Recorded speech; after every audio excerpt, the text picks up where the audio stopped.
नमस्कार दोस्तों, स्वागत है आप सभी का एक नए वीडियो में। दोस्तों, आज का हमारा पहला प्रश्न है, निम्नलिखित में से किस स्थान पर मानव के साथ कुत्ते को दफनाए जाने का साक्ष्य मिला है? तो दोस्तों, ये बुर्ज होम से मिला है। मनुष्य के साथ कुत्ते को दफनाए जाने का साक्ष्य कहाँ से मिला है? तो दोस्तों, ये बुर्ज होम हो जाएगा। बुर्ज होम कहाँ है? तो दोस्तों, ये जम्मू एंड कश्मीर में स्थित है। महत्वपूर्ण प्रश्न है दोस्तों, पीसीएस में पूछा गया है, इसको आप लोग जरूर याद रखिएगा। मानव के साथ कुत्ते को दफनाए जाने का साक्ष्य कहाँ मिला है? तो दोस्तों, ये बुर्ज होम जम्मू कश्मीर में हो जाएगा। चलिए आगे देखते हैं। अगला प्रश्न है, हड़प्पा में मिट्टी के बर्तनों पर सामान्यतया किस रंग का उपयोग हुआ था? तो दोस्तों, ये लाल रंग का प्रयोग किया गया है। ये जो हड़प्पा कालीन बर्तन प्राप्त हुए हैं, इनमें किस रंग का प्रयोग किया गया है ज्यादातर? तो दोस्तों, ये लाल रंग हो जाएगा। चलिए आगे देखते हैं। अगला प्रश्न है, सिंधु घाटी के लोग किसकी पूजा करते थे? तो दोस्तों, ये पशुपति की पूजा करते थे। जो सिंधु सभ्यता के लोग थे, इनके द्वारा किसकी पूजा की जाती थी? तो दोस्तों, ये पशुपति हो जाएंगे। बहुत ही महत्वपूर्ण प्रश्न है दोस्तों, बहुत सारी बार पूछा जाता है, इसको आप लोग जरूर याद रखिएगा। सिंधु घाटी सभ्यता के लोग किसकी पूजा करते थे? तो दोस्तों, ये पशुपति की हो जाएगा। चलिए आगे देखते हैं। अगला प्रश्न है, निम्नलिखित में से किसे ऋग्वेद में युद्ध का देवता समझा जाता है? तो दोस्तों, ये इंद्र को माना गया है। ऋग्वेद में युद्ध का देवता किसको माना गया है? तो दोस्तों, ये इंद्र हो जाएंगे। ये भी बहुत महत्वपूर्ण प्रश्न है दोस्तों, बहुत सारी परीक्षाओं में पूछा जा चुका है, इसको भी आप लोग जरूर याद रखिएगा। ऋग्वेद में युद्ध का देवता किसको माना गया है? तो दोस्तों, ये इंद्र हो जाएंगे। चलिए आगे देखते हैं। अगला प्रश्न है, गायत्री मंत्र की रचना किसने की थी? तो दोस्तों, ये विश्वामित्र जी ने की है। ये जो हमारा गायत्री मंत्र है, इसकी रचना किसके द्वारा की गई है? तो दोस्तों, ये विश्वामित्र जी हो जाएंगे। चलिए आगे देखते हैं। अगला प्रश्न है, गौतम बुद्ध का जन्म कब हुआ था? तो दोस्तों, 563 ईसा पूर्व में हो जाएगा। गौतम बुद्ध जी का जन्म कब हुआ था? तो दोस्तों, 563 ईसा पूर्व में हुआ था। बहुत ही महत्वपूर्ण प्रश्न है दोस्तों, बहुत सारी परीक्षाओं में पूछा जाता है, इसको आप लोग जरूर याद रखिएगा। गौतम बुद्ध जी का जन्म कहाँ हुआ, कब हुआ था? तो दोस्तों, 563 में हो जाएगा। चलिए आगे देखते हैं। अगला प्रश्न है, आलार कालाम कौन थे? तो दोस्तों, ये गौतम बुद्ध जी के गुरु हो जाएंगे। ये जो आलार कालाम थे, एक संत थे, ये कौन थे?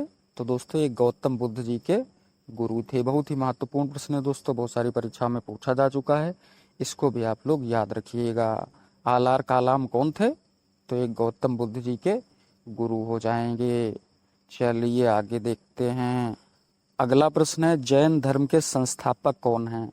तो दोस्तों, ये ऋषभ देव जी हैं। जैन धर्म की स्थापना किसके द्वारा की गई थी, या जैन धर्म के प्रथम या पहले तीर्थंकर कौन थे? तो दोस्तों, ये ऋषभ देव जी हो जाएंगे।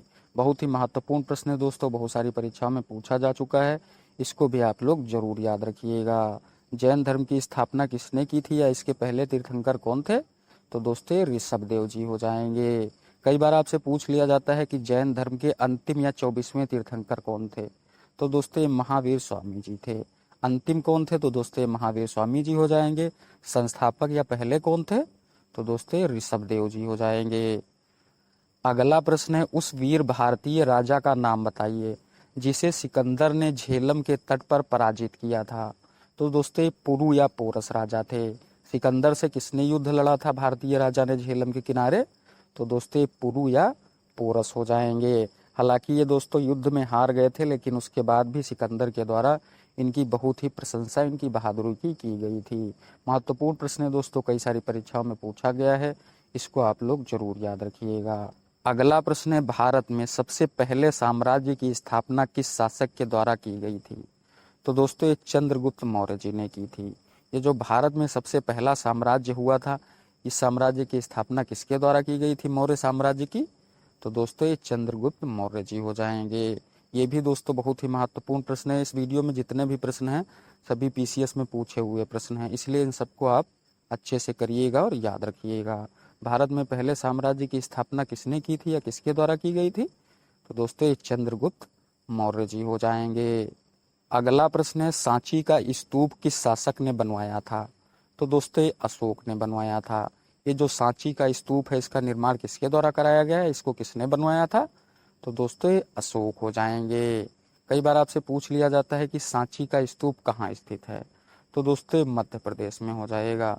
सांची का स्तूप कहाँ बना हुआ है, तो दोस्तों मध्य प्रदेश में हो जाएगा। किसने बनवाया था?